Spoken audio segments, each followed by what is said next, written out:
দেবগ্রাম মেলাতে, দেবগ্রাম সম্প্রীতি উৎসব মেলাতে। তো আমরা এখানে অনেক কিছু ঘুরেছি, এনজয় করেছি, অনেক কিছু খেয়েছি, তো সেগুলো ভিডিওতে দেখানো হয়নি। তো এখন বর্তমানে আমরা কি কি করবো তোমরা সেটা দেখতে পাচ্ছ।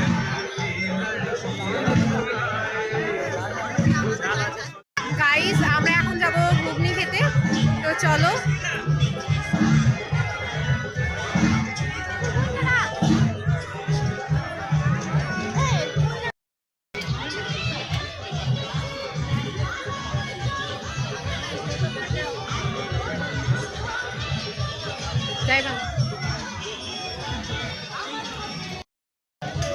এই চলে এসেছে আমাদের ঘুগনি, তো আমরা এখন এবার খাবো, তাই তো।